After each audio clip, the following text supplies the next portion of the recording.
राष्ट्रवादी काँग्रेस पक्षाचे अध्यक्ष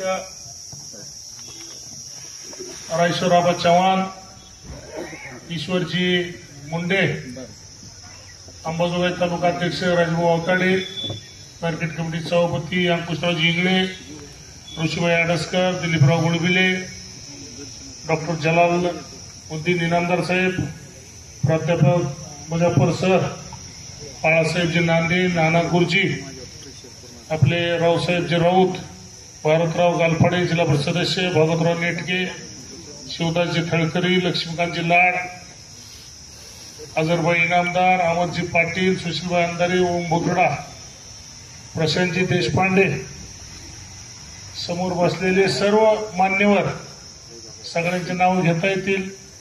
प्राथमिक स्वरूपात आपण सर्व एवढे नावं घेतलेत. पत्रकार बंधू आणि जमलेल्या बंधू भगिनी, आज आपण सदस्य नोंदणी अभियान केस तालुक्याचं ह्या ठिकाणी ठेवलेलं. प्राथमिक स्तरावर काही कार्यकर्त्यांना आपण ह्या ठिकाणी बोलवलंय आणि हे बोलवत असताना ह्या सभासद नोंदणीमध्ये आपल्याला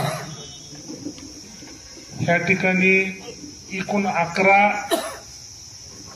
सभासद ह्या ठिकाणी नोंदवायचे आहेत. वरच्या भागामध्ये प्रत्येक याच्यावर माझं नाव त्या ठिकाणी असणार आहे. नंतर दुसऱ्या पेजवर जो आपला गाव पातळीवरचा प्रमुख कार्यकर्ता आहे त्याचं नाव त्या ठिकाणी असणार आहे. आणि त्याच्यानंतर हे जे खाली 10 नावं त्या ठिकाणी टाकायचे, त्याच्यावर त्या वार्डातल्या 10 कार्यकर्त्याचं नाव त्याच्यावर नोंदवायचंय. असं करून 11 नावं त्या ठिकाणी हे करायचे. एका सभासदाला 10 रुपये फीस आहे, 110 रुपये. आणि हे बुक, त्यांचं संपूर्ण नाव, त्यांचा वार्ड, त्यांचा विधानसभा मतदारसंघ, त्यांचा व्यवसाय, असं सर्व त्या ठिकाणी नोंदवायचंय. आणि हे बुक आपल्याला ह्या ठिकाणी आणून ह्या ठिकाणी मार्केट कमिटीमध्ये एक ऑफिस आहे किंवा आपल्या घरी त्या ठिकाणी ते बुक आपल्याला त्या ठिकाणी द्यायचंय, जेणेकरून आपल्याला आपण राष्ट्रवादी काँग्रेस पार्टीचे एक सक्रिय सदस्य आणि बाकीचे 10 पार्टीचे सदस्य झाले असे आपल्याला त्या ठिकाणी नोंद घ्यायची. आणि हे साधारण मला वाटतं येणाऱ्या 8 दिवसामध्ये जर तुम्ही भरून आणलं निश्चित आपल्याला बरं होईल. एका ग्रामपंचायतमध्ये, छोट्या ग्रामपंचायतमध्ये 3 वार्ड असतात. 3 वार्डामध्ये 3 बुक जरी दिले तरी चालतंय. एखाद्या ठिकाणी आपली सदस्य संख्या जास्त असेल तरी चालतंय. आडससारख्या मोठ्या ग्रामपंचायतमध्ये 5 वार्ड आहेत, तर त्या ठिकाणी 5 बुक जरी दिले आपण तरी चालतंय. काही ठिकाणी सोसायटीचे सदस्य आहेत ते सुद्धा चालतात. आणि काही ठिकाणी मूळ पार्टीवर प्रेम करणारे सुद्धा लोक आहेत ते सुद्धा त्या ठिकाणी चालतात. काही ठिकाणी नाना गुरुजी सारखे वयस्कर असतील किंवा आपला अजय किंवा बाकीची जी सर्व मंडळी तरुण असतील त्यांचं सुद्धा चालतंय. काही ठिकाणी महिलांचे सुद्धा, महिला जर आपल्याला त्या ठिकाणी सदस्य नोंदणीमध्ये सहभाग घेणार असतील तर त्या महिलांचं सुद्धा त्या ठिकाणी सदस्य नोंदणी आपल्याला त्या ठिकाणी करायची. त्याच्यासाठीचा आजचा हा कार्यक्रम आहे. आता जिल्हाध्यक्षांनी त्यांचे अनुभव त्या ठिकाणी सांगितले. बरंचसं व्यवस्थित विस्तृत असं भाषण त्या ठिकाणी केलेलं आहे. राजकारणामध्ये बीड जिल्ह्यामध्ये काम करीत असताना स्वर्गीय बाबुरावजी आडसकर साहेबांनी 1962ला पहिल्यांदा केज पंचायत समितीचं सभापती म्हणून या तालुक्यामध्ये काम केलेलं आहे. आणि आज जवळजवळ 2025 म्हणजे मग मला वाटतं 62, 38, 48, 58 आणि 5, 63 म्हणजे 63-64 वर्ष ह्या ठिकाणी आपण सर्वजण राजकारणामध्ये काम करतो. 1970ला हा मतदारसंघ राखीव झाला. त्याच्यानंतर आपण सहकार क्षेत्रामध्ये जिल्हा मध्यवर्ती सहकारी बँकेच्या माध्यमातून काम केलं, ग्रामपंचायतच्या माध्यमातून काम केलं, मार्केट कमिटी सारख्या संस्थेच्या माध्यमातून कार्यकर्त्याला संधी देण्याचं काम त्या ठिकाणी केलं, जिल्हा परिषदच्या माध्यमातून त्या ठिकाणी काम केलं आणि आतापर्यंतचा हा प्रवास आज आपण ह्या ठिकाणी राजकारणामध्ये आणलेला आहे. मधल्या काळामध्ये 2-3 टर्म आपण जिल्हा परिषदचे सदस्य झालो. मी 2 वेळेस उपाध्यक्ष झालो. माझी मंडळी एकदा उपाध्यक्ष झालं. कार्यकर्त्याला संधी द्यायची म्हणून आपण अतिशय गरीब भारत पिंगळे यांना मी जिल्हा परिषद सदस्य असताना सुद्धा मला उपाध्यक्ष न होता आपण भारत पिंगळे सारख्या कार्यकर्त्याला सुद्धा त्या ठिकाणी जिल्हा परिषदचा अध्यक्ष त्या ठिकाणी केलेलं आहे. त्यावेळेस ज्यावेळेस आपण भाजपमध्ये होतो त्यावेळेस सुद्धा आपल्याकडे मेजॉरिटी असताना सुद्धा त्या पक्षाचा सभापती म्हणून आपण ह्या ठिकाणी आणि धारूरला सुद्धा आपण त्या ठिकाणी कार्यकर्त्याला संधी दिलेली आहे. सांगायचं तात्पर्य एवढंच आहे की ज्या ज्या वेळेस आपल्याकडे कुठली संधी येईल कार्यकर्त्याला पुढे नेण्याची, ती संधी देण्याचं काम आपण त्या ठिकाणी करतो. आज सुद्धा मार्केट कमिटी असेल, जिल्हा परिषद असेल, पंचायत समिती असेल, त्या ठिकाणी सुद्धा कार्यकर्त्याला आपण त्या ठिकाणी संधी देतो आणि स्वर्गीय आडसकर साहेबांच्या माध्यमातून कुणावरही द्वेष न करता राजकारणामध्ये आपण ह्या ठिकाणी काम करतो. आज आपण स्टेजवर बघितलं असेल की सगळ्या जाती धर्माचे लोक आज ह्या ठिकाणी काम करीत असताना अजित पवारच्या माध्यमातून त्यांनी जे काम आपल्या महाराष्ट्रामध्ये उभं केलेलं आहे त्या कामाच्या माध्यमातून आपल्याला आता पुढे जायचंय. आज आपण प्रवेश केला म्हणजे काही मोठेपण मिळवण्यासाठी प्रवेश केलेला नाही. प्रवेश केला म्हणजे ह्या तालुक्यातील राहिलेले जे काही प्रश्न आहेत मग ते मोठमोठे प्रश्न आहेत, ते प्रश्न त्यांच्या माध्यमातून आपल्याला ह्या ठिकाणी सोडवायचे. मांजरा धरणामध्ये 2 TMC पाणी आणणे, मांजरा धरण सर्व आपल्या तालुक्यामध्ये मांजरा धरणाचं पाणी कसं आपल्याला सगळ्या तालुक्यामध्ये देता येईल ह्याच्यासाठीचे प्रश्न असतील, मोठमोठे सबस्टेशन असतील किंवा मोठमोठे जे काही कामं असतील ते कामासाठी सुद्धा आपण या ठिकाणी त्या काम करणार आहोत. अंबाजोगाई सहकारी साखर कारखाना हा 3 वेळेस लिक्विडेशन मध्ये निघाला. हा कारखाना बंद पडणार होता. 400 कोटी रुपयाचं कर्ज त्याच्यावर होतं, परंतु ते 400 कोटी रुपयाचं कर्ज आपण सगळ्या बँकांची तडजोड केली आणि ते कर्ज 55 कोटीमध्ये तडजोड करून ते 55 कोटी रुपयाचं कर्ज अंबाजोगाई सहकारी साखर कारखान्याचं आपण त्या ठिकाणी भरलं. आज अंबाजोगाई कारखान्यावर NCDC जर सोडलं तर कुठलंही कर्ज नाही. जे 20 कोटी रुपये होते ते 20 कोटी रुपये सुद्धा आपण दुरुस्तीला त्या ठिकाणी केलेले. कारखान्याचं दुरुस्तीचं काम सुद्धा त्या ठिकाणी मोठ्या प्रमाणात सुरू आहे. अजून काही पैशाची आवश्यकता आहे ती सुद्धा आपण अजितदादाला त्या ठिकाणी कारखान्यासाठी आपल्याला कसे पैसे मिळतील त्याची सुद्धा मागणी आपण त्या ठिकाणी करणार आहोत. कारखाना सुद्धा आम्ही राजेभाऊ असतील, दत्ता पाटील असतील यांनी सुद्धा जे एकेकाळी तुम्ही बघितलं असाल साखर कारखान्याची निवडणूक म्हणलं की 200-400 ट्रक असायच्या, 200 जिपा असायच्या, 500 मोटरसायकल असायच्या, एवढी रेस त्या कारखान्याची होती. परंतु त्या कारखान्यामध्ये सगळ्या लोकांनी फिरून फिरून तिथं काही न ठेवल्यानंतर सुद्धा ती शेतकऱ्यांच्या मालकीचा कारखाना आपण जीवन ठेवण्याचं काम आज त्या ठिकाणी केलेलं आहे. त्याच्यामुळे आम्ही सर्वांनी मिळून त्या ठिकाणी एकत्रितपणे ती संस्था वाचवण्यासाठी प्रयत्न केलेला आहे. अजितदादाला सुद्धा काल प्रवेश करताना सुद्धा तीच मागणी आपण त्या ठिकाणी केलेली. आम्हाला काही पक्षात पद नको, कोणी म्हणते तुम्ही जिल्हाधीश होणार का, हे होणार का, काहीही आपल्याला व्हायचं नाही. आपल्याला ह्या ठिकाणी काम करीत असताना ह्या तालुक्यामध्ये आपल्या भागातील मोठमोठे काम कसे झाले पाहिजे ह्याच्यासाठी काम करायचंय. सगळ्यांच्या सुख दुःखात तर आम्ही असतोच.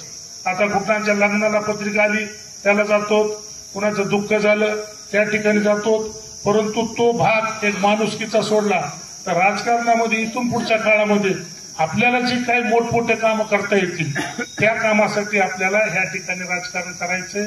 स्वर्गीय आडसकर साहेबांच्या माध्यमातून ह्या ठिकाणी काम करत असताना कुठलीही सत्ता नसताना आमचा प्रवास आता इथपर्यंत आलेला आहे. आता इथपर्यंत प्रवास आला म्हणजे आपण एक टप्पा त्या ठिकाणी पार केला. पुढचा टप्पा आपल्याला त्या ठिकाणी पार करायचा आहे. ही जरी म्हणले तुम्हाला हे व्हायचंय ते व्हायचंय, मला आता काहीच व्हायचं नाही. मला फक्त आता तुमच्यासाठी काम करायचं आणि मस्त येणं राहायचंय. आता अंकुशराव रोज आम्ही आता सोबत मस्त येणं काम करायचं. कुणावर द्वेष करायचं नाही, कुणाला काही म्हणायचं नाही. कुणाला मदत केली त्या माणसाने, ज्याला विधानसभेला आपण मदत केली त्यांनी लक्षात ठेवली, त्यांच्या सोबतच आपण नाही लक्षात ठेवली. आपलं आपलं काम या ठिकाणी चालूच आहे.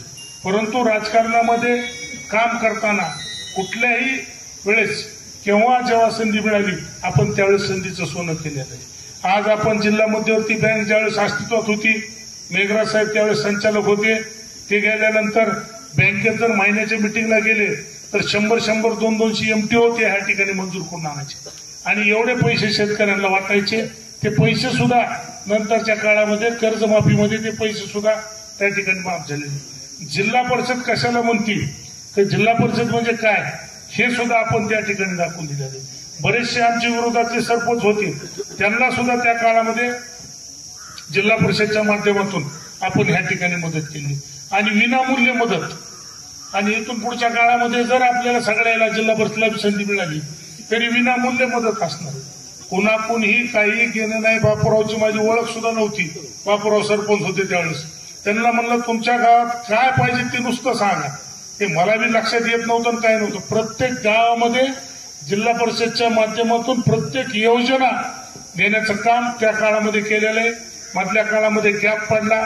आपण बघितलं असेल की काय परिस्थिती त्या ठिकाणी झालेली आहे. शिक्षकाची बदली करायची तरी पैसे लागते. मी 300 शिक्षक फुकटमध्ये आणले, एकही रुपया त्या शिक्षकाला लागू दिला नाही. नंतरच्या मधल्या काळामध्ये नुसता कोणीतरी फोन करायचा शिक्षकाची बदली होईल म्हणून की ते लगेच 50-50 हजार रुपये त्या ठिकाणी कोणाला द्यायचा हे मला माहित नाही. ही परिस्थिती त्या काळातली. परंतु उद्याच्या काळामध्ये अजितदादासारखं कणखर नेतृत्व आज या ठिकाणी बघितले. आबा जरी दिल्लीत म्हणले तरी खरीच गोष्ट आहे. आपल्या प्रवेशाला त्यांनी एवढा सन्मान दिला त्या ठिकाणी. सगळ्यांना डॉक्टर साहेब तिथं आम्हाला जेवण दिलं, एवढ्या भारीचं जेवण दिलं. कार्यकर्ते म्हणले म्हणजे हे झालं. म्हणजे काय असतं शेवटी माणसाला जास्त काही हे करता येत नाही. परंतु नेता कसा असावा तर दादासारखा असावा. मधल्या काळामध्ये आपण माजलगावमध्ये विधानसभेची निवडणूक लढवली. पहिल्या वेळेस 5-6 हजार मतांनी पडलो. नंतरच्या काळामध्ये आपण निवडणूक लढवली. अपक्ष असून सुद्धा 40,000 मतं मला पडले. समोरचा निवडून येणाऱ्याला फक्त 60,000 मतं पडले. त्याच्यामध्ये वेगवेगळे विषय बरेच झाले. लाडल्या बहिणीचा मारा बराच पडला. 40,000मध्ये 30,000 मतदान साहेब त्या बहिणीचं झालंच नाही. आपल्याला नुसतं भावाचंच झालं. जाताना बहीण भाऊ मोटरसायकलवर गेले आणि कसं काय म्हणले मतदानाचं, हो म्हणले पण मध्ये तिनं मध्येच मारलेलं होतं. पुन्हा कशाला माणूस विचारतो. तिथं काय नोंदणी थोडीच आहे. तिथं त्या बॅलेटवर थोडंच मतदान आहे. तिथं मशीनवर मतदान. म्हणजे ते सुद्धा आपल्याला मारा बसला. परंतु मी लढणारा कार्यकर्ता. मी लोकसभा सुद्धा यावेळेस लढली. देशामध्ये सगळ्यात जास्त मतं पडलेल्या उमेदवाराला कोण असेल तर त्याचं माझं रेकॉर्ड आहे. 2दा विधानसभा लढवली, ती बी सोबळावर लढली. कारण स्वर्गीय आडसकर साहेबांच्या माध्यमातून काम करताना आडसकर साहेबांनी सुद्धा मतदारसंघ राखीव असताना दुसऱ्या जिल्ह्यात जाऊन निवडणूक लढली. रेणापूरला निवडणूक लढली. एकदाच 1800 मतांनी पडले आणि एकदाच 95ला एवढी लाट आली भाजप सेनेची, त्यावेळेस सुद्धा फक्त 22,000 मतांनी पडले. म्हणजे ही लढाऊ वृत्ती आमच्यामध्ये आहे. पण ती कशामुळे आहे तर तुमच्या सगळ्यांच्या याच्यामुळे आहे. आणि इथपर्यंत आपला प्रवास झालाय माणिकराव. आता काही करायची गरज नाही. सदस्य नोंदणी ही आपल्याला माहित नव्हती पण आता करायची. आणि इथं जे लोक आलेले आहेत त्यांना हे करायचे. जे लोक गाव पातळीवरचे काही आलेले नाही त्यांना सोबत घेऊन या ठिकाणी सदस्य नोंदणी करायची. कारण मागच्या 2-3 वर्षातलं राजकारण जर बघितलं तर सगळ्याला अनुभव ह्या ठिकाणी आलेले. देशपांडेंनी ह्या ठिकाणी सांगितलं की बाबा आता बीड जिल्हा कुणीकडे चाललेला आहे. रोज आपण टीव्ही उघडला, मोबाईल उघडला की तिसरीकडेच चाललेला आहे. 2 जातीचे लोक राखेलच टाकायला लागलेले. कुणी इजवायचं बघच न झालं. इजवायचं कामच करीना. कुणाला निवडून दिलं त्याला काय काम केलंय ही सांगच ना. फक्त ही आमकं असं व्हायलंय, तमकं तसं व्हायलंय. स्वतःचं कामच तो सांगणं झाला. फक्त काहीतरी व्हायला लागलेलं आहे हे कुठंतरी थांबवायचं. आणि ते आता तुम्हाला आम्हालाच थांबवायचं. ते दुसरं कुणीही थांबविणार नाही, कारण ह्या जिल्ह्यामध्ये नेतृत्वाची आता कमतरता या ठिकाणी झालेली आहे. त्याच्यामुळे आपण आपल्या तालुक्यामध्ये सर्व जाती धर्मांना घेऊन जाण्यासाठी ह्या ठिकाणी काम करायचे. मध्ये सुद्धा गुजरात साहेबांनी म्हणले की आपण सगळ्या जाती धर्माचे लोक इथं बोलू, चांगले बोलू, चांगला एक कार्यक्रम त्या ठिकाणी त्यांचा घेऊ. त्यांचे काय विषय असले तर ते विषय समोर आणू, परंतु सगळ्या लोकांना आपण या ठिकाणी एकत्रित करू. कारण केस तालुका हा सर्व जाती धर्माचा तालुका आहे आणि ह्या धर्मामध्ये ह्या ठिकाणी एकत्रीकरण झालं पाहिजे. ह्याच्यासाठी कुणीतरी पुढाकार घेतला पाहिजे. आज तो पुढाकार आम्ही ह्या ठिकाणी घेणार. आज अजितदादाच्या नेतृत्वाखाली काम करताना त्यांनी पालकमंत्री झाल्यानंतर टाटा सारखं एक रिसर्च सेंटर त्या ठिकाणी आणलेले. जवळजवळ कितीतरी मुलं, 500 ते 700 मुलं दरवर्षी त्या ठिकाणी नोकरीला लागणार. असे विषय घेऊन आपल्याला पुढच्या काळामध्ये यायचे. पुढच्या काळामध्ये आपल्याला केस तालुक्यामध्ये सुद्धा अजून एक चांगलं युनिट त्यांच्या माध्यमातून कसं आणता येईल ह्या ठिकाणी बघायचं. आज जी मार्केट कमिटी ह्या ठिकाणी असताना फार पूर्वी ह्या ठिकाणी जागा घेतलेली होती. मार्केट कमिटीला आज जागा कमी पडायला लागली. ही मार्केट सुद्धा कसं वाढलं पाहिजे, त्या मार्केटला सुद्धा अजून जसं आता अंबेजोगाईला यांनी त्या ठिकाणी 5 एकर जागा शासनाकडून घेतली, म्हणजे विनामूल्य घेतली, तशी जागा आपल्याला ह्या ठिकाणी कशी घेता येईल हे सुद्धा काम आपल्याला ह्या ठिकाणी करायचं. उगं पार्टीत गेलो म्हणून कुणीकडे इकडे रिकामे होतो म्हणून काही गेलेलं नाही. आपण अजितदादाकडे पूर्वी होतो, किशोर मुंडे सरांनी सांगितल्याप्रमाणे आता बी आहोत आणि भविष्य काळामध्ये सुद्धा उद्या चांगल्या जोमानं ताकदीनं काम करणार आहोत. कुणालाही कुठल्याही शासकीय कामामध्ये, शासकीय कार्यालयामध्ये कुणाचंही काम पडू द्या, त्याचं काम आम्ही तात्काळ, मग रात्री 12ला फोन करा, आम्ही तयार आहोत. आता तर मी असेल, माझ्यावर ऋषी असेल किंवा आमची बाकीची सुद्धा सर्व आपली ही सर्व टीम सुद्धा असेल, ही टीम सुद्धा सातत्यानं ह्या ठिकाणी काम करून एक चांगला कार्यक्रम आपल्याला ह्या ठिकाणी करायचा आहे. डॉक्टर जलाल साहेब असतील किंवा आपले आजोबे असतील, हे सुद्धा केस शहरामधील मंडळी सुद्धा या शहरामध्ये एक चांगलं काम, देशपांडे असतील, आपल्याला या ठिकाणी उभं करायचंय. केस तालुका हा तसा दुष्काळी तालुका आहे, बिना पाण्याचा तालुका आहे. या ठिकाणी कसं पाणी येईल हे सुद्धा आपल्याला ह्या ठिकाणी बघायचंय. केस शहराची सदा आता लोकसंख्या म्हणजे 40,000 आहे. म्हणजे मतदान जरी 25,000 असलं तरी या शहराची संख्या सुद्धा 40,000 आहे. ह्या शहराला नवीन पाणी पुरवठ्याची योजना कशी आपल्याला ह्या ठिकाणी आणता येईल हे सुद्धा बघायचंय. शारदा इंग्लिश स्कूल सारखी स्कूल आपण ह्या ठिकाणी चालू केली. त्या इंग्लिश स्कूलच्या माध्यमातून अतिशय कमी फीस मध्ये दर्जेदार शिक्षण देण्याचं काम सुद्धा आपण आज ह्या ठिकाणी करतो. जे जे काही सोशल आपल्याला करता येईल ते सोशल करण्याचं काम आपण ह्या ठिकाणी केलेलं आहे. त्याच्यामुळे निश्चित अजितदादाच्या नेतृत्वाखाली एक चांगलं काम आपण ह्या ठिकाणी उभं करू आणि एक नवी दिशा, नवी उमेद घेऊन ह्या ठिकाणी आपण पुढच्या काळामध्ये काम करू. निश्चित आपण सर्वजण फार पूर्वीपासून ह्या ठिकाणी सोबतच असल्यामुळं पुढच्या काळामध्ये आपल्याला एक चांगलं काम ह्या ठिकाणी उभं करता येईल एवढंच ह्या ठिकाणी सांगतो. परत एकदा कार्यक्रमाला बराच उशीर झाला. कार्यक्रम आपण लिमिटेड लोकांचाच मध्ये ठेवला होता, परंतु संख्या ह्या ठिकाणी वाढली. काही लोकांना आपल्याला मुंबईला नेता आलं नव्हतं, परंतु ते नंतरच्या काळामध्ये आपण दादाला सुद्धा विनंती केली की आपल्याला नाही, यांना जीव नाही नेहमीच आहे. आता सगळं नेहमीच असल्यामुळं त्याचं काही नाही. दादाचा सुद्धा आपल्याला एक कार्यक्रम ह्या ठिकाणी घ्यायचा आहे आणि ह्या बीड जिल्ह्यामध्ये जे काही वातावरण बिघडायचा प्रयत्न चाललेला आहे, माझी आपल्या सर्वांनाच विनंती आहे की काय सत्यता काय ते बघून आपण त्याच्यावर विचार करूनच तो सगळं ह्या ठिकाणी निपटिलं पाहिजे. आणि समाजात पत्रकारांची असेल किंवा सगळ्यांची तीच जिम्मेदारी आहे, आमची सुद्धा तीच जिम्मेदारी आहे एवढंच ह्या ठिकाणी सांगतो. आणि आता बुकं आपण देऊ किंवा इथून बुकं घेऊन जा, फक्त ज्यांनी बुकं दिले त्यांनी वापस 110 रुपयाचे घेऊन या. 110 रुपये देण्यासारखी सगळ्यांची परिस्थिती आहे. त्याच्यामुळे निश्चित एक चांगलं काम आपण ह्या तालुक्यामध्ये उभं करू एवढंच ह्या ठिकाणी सांगतो. आणि त्या लोकांना फोन येत आहे, नाही तर म्हणायचे मला काही माहीतच नाही, काही झालं, असं काहीच करू नका. आपण सगळे जेवढे आपले 122 गाव आहेत, 122 गावामध्ये याची जाऊन नोंदणी करणार आहेत. काही ठिकाणी आपण समजा ज्या ठिकाणी म्हणजे दौरा सुद्धा आपण ह्या ठिकाणी करणार आहोत प्रत्येक गावामध्ये जाऊन, आणि त्या गावामध्ये जाऊन सुद्धा याची नोंदणी त्या ठिकाणी करणार आहोत. प्रत्येक वार्डामध्ये जाऊन सुद्धा त्या ठिकाणी नोंदणी करणार आहोत की जेणेकरून उद्या त्या कार्यकर्त्याला जर काही अडचण आली आणि त्यांनी सांगितले की तो आपला त्या ठिकाणचा सक्रिय सदस्य आहे, तर त्याचं काम आपल्याला लगेच तात्काळ जिथं कुठं काम असेल तिथं ते काम करण्यासाठी आपल्याला त्या ठिकाणी काम ते करता येईल. एवढंच या ठिकाणी बोलतो. परत एकदा कार्यक्रमाला भरपूर असा उशीर झाला तरी आपण सर्वजण आलात त्याबद्दल आपल्या सर्वांचे आभार मानून हा कार्यक्रम या ठिकाणी सगळे बुकं घेऊन गेल्यानंतर संपला असं जाहीर करतो. थांबतो. जय हिंद जय महाराष्ट्र. आज आपण जो कार्यक्रम आयोजित केला होता त्या कार्यक्रमाला आपल्या जिल्ह्याचे अध्यक्ष आणि त्यांच्या सर्वांचा आभार मानतो, मान्यवरांचे आभार मानतो आणि कार्यकर्ते जे उपस्थित आहेत त्यांचे पण आभार मानतो. आणि सगळ्यांना विनंती आहे की कार्यक्रम संपल्यानंतर नाश्त्याची सोय केली तरी जागेवरच आपल्याला सर्व एक साथ राष्ट्रगीत शुरू करेंगे.